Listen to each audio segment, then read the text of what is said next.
Good morning, Salma. How are you? Hi, good morning. How are you? I'm very good. How are you doing? Very good, thank you. Good. So, for the people who are going to listen to the interview and have to, learn about this book, can you share a little bit about your story? Okay, my name is Salma Hayder.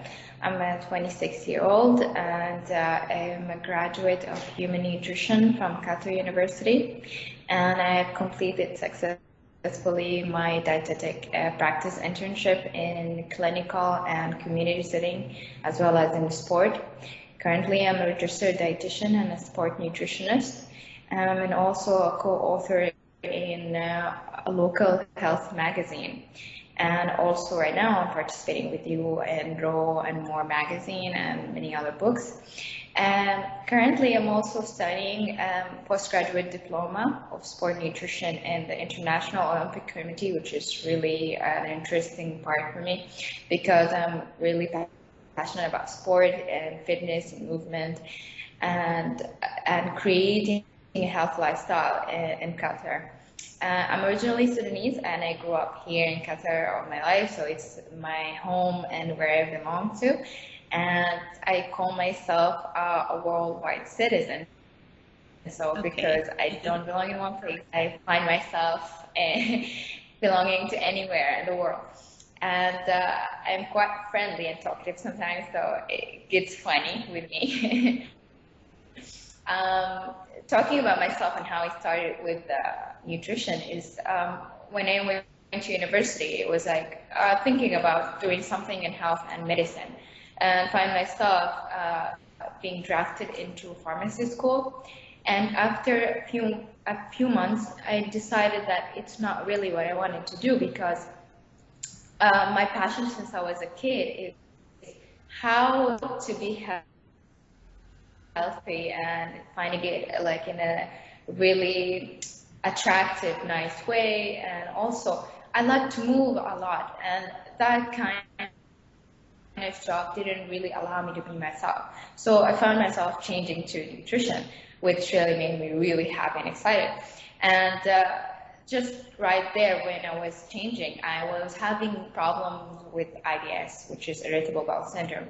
And that was caused by my severe anxiety and stress level related to studying. And I was also working in university as a tutor. And I was just thinking a lot. So what I had to do is that I had to change many things in my life. Even though knowing, for example, many things about diet, about nutrition, and about fitness, some people, sometimes you find yourself not really following it. But that was the time when I really realized I had to be motivated and committed to change how I eat, how I move. So that was my outing from that crisis because I found myself with the bad skin, bad hair, bad many issues. So at the end, I had to really go through so much sport. Right now, I am running occasionally, like recreationally or in marathons, just to tell you how much I went from like not really being a sport person to someone who really loves sport in everything. And also trying to change and manage my lifestyle regarding food. And I always tell people, and also people I try to treat or help them manage their nutrition habits is never ignore your cravings. Just try to find healthier ways to get what you want. So I'm not the kind of girl who will never say no to ice cream or pizza. I really love these things. I just try to make them healthier, make them better because also enjoying food is part of your life because finding yourself at one time that there is something that you love and you cannot do it, it creates fear. Some people really actually have a fear of not being able to eat what they like. So that creates not also a habit of not being able to commit to a certain diet. And also, it's not also about short-term diet. It's a lifestyle. It's you're eating for life. You're not eating for a short time. So this is how I think about it and how I want to motivate people, empower them, and educate them about diet. But now that you talk about fear, one is the fear of not eating what you like you said. But what happens, I don't know if you have clients that have allergies or intolerances, it's also the fear of eating something that it's going to hurt them. Yeah. How can you help people like this? Usually with people who have food allergies, the power of changing comes with being informed and having knowledge. When you don't know something, this is when you get confused. This is when you don't know what to do. You're afraid, you're stressed, you're nervous, because when you look at it, from the time you wake up in the morning until you're sleeping, you're trying to avoid many things just because of the allergic reaction that it's creating, and it affects the quality of life and the quality of experiences you're having, like in school and work.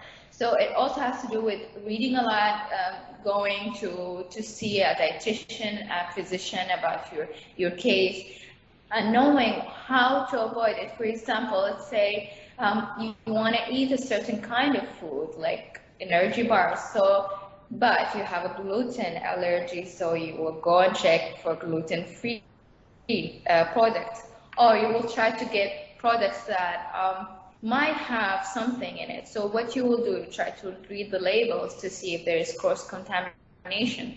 For example, if you love ice cream, you cannot have dairy products because you have allergy from that or intolerance. So you would go to eat a sorbet, or for example, any gelato. And also because you need the calcium, so you will get, for example, soy milk or almond milk. These things have protein and almond and calcium in them, just instead of the regular milk that you're taking. So it also has to do with you trying to figure out, looking in your local market, asking many people who have the same situation and they have stories to guide you. Also telling your family members, because this also could help you, because you would see them eating something else and you're really craving it. You smell the food and you want it so bad and it's not helping. So being with your family and telling them about your story and how to help you overcome it is really helpful.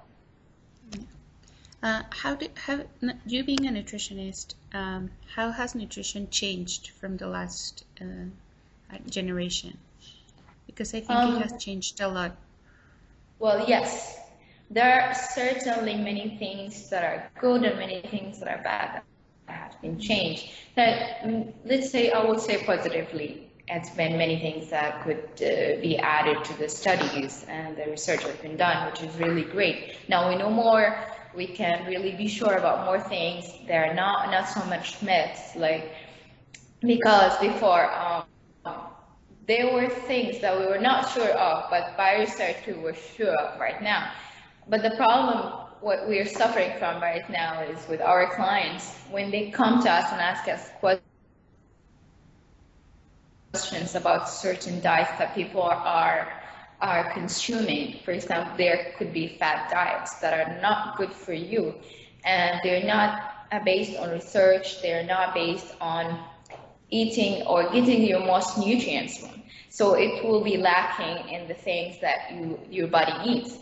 That's why, for example, you're loving some kind of food, but your body is not loving it, and it's affecting you in a negative way. That's why that could be something with other aspects of nutrition, because not every single person who is actually relating himself to nutrition or saying they're nutritionists are an expert.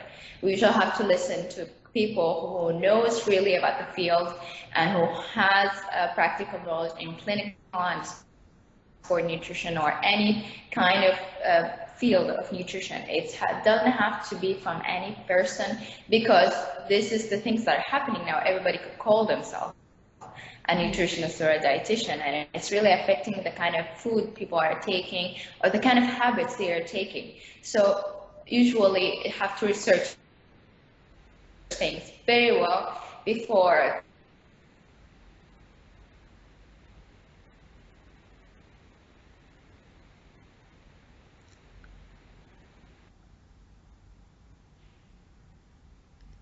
Sorry, Yes, it just got cut off. The internet connection failed us a little bit. No problem. Um, you were like talking a little bit about how it's affecting us in the food. Yeah, so I was talking about how following certain diets without being sure they are correct for us could not be beneficial. So always people have to research and ask people for expertise before they follow something.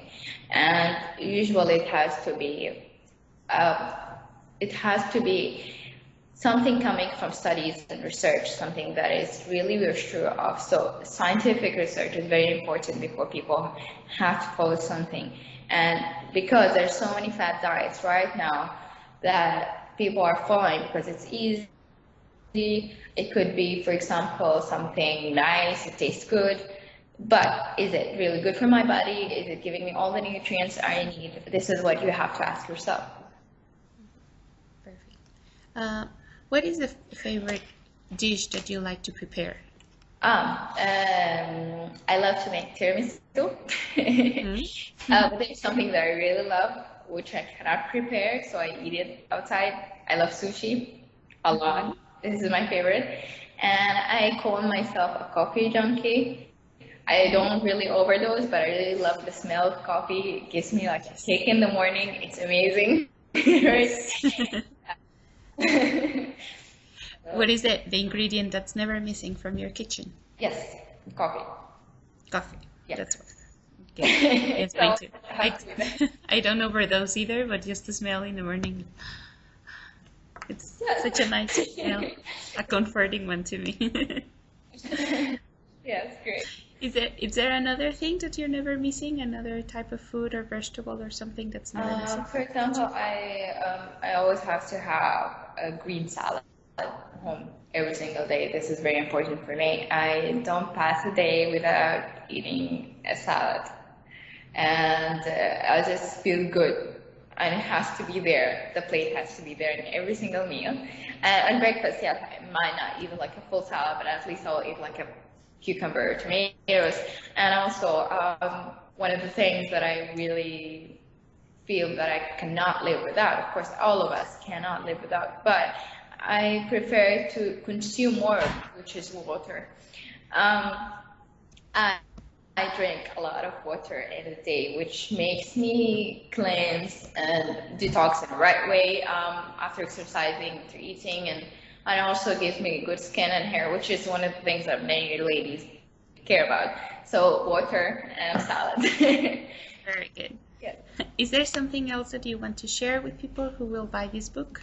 I would like to say that it's really important that we look for alternatives.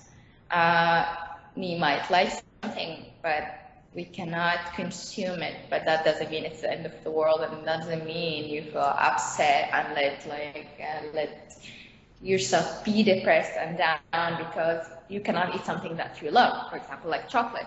But you can prepare it in a different way that makes you feel good, and also that will not trigger any intolerance or any allergic reaction that will also compromise the quality of life you're having. And also, it's really important that this book could be a really great help for mothers at home who have a child with allergy, and they are the only person at home. And she's trying so hard to create many different kind of dishes. So this could be really a great help for mothers also. And yeah, so I am really gonna recommend it, even though because I'm a nutritionist also, and I've seen many of the great recipes that the other co-authors made, and it's really tasty. Actually, I tried some of them. Yes. Very good. How can people reach you? I am gonna post some of the links on the website, and people can check it and get the links from there. There are links for my emails, my Facebook, and my Instagram pages, and LinkedIn also. So if anybody wants to reach me, these are my contacts, and you can find it on the One More magazine website. Perfect. Okay. Thank you, Salma, so much for your time. It was amazing meeting you. Okay. Thank you so much, Claudia. Thank you. Bye-bye.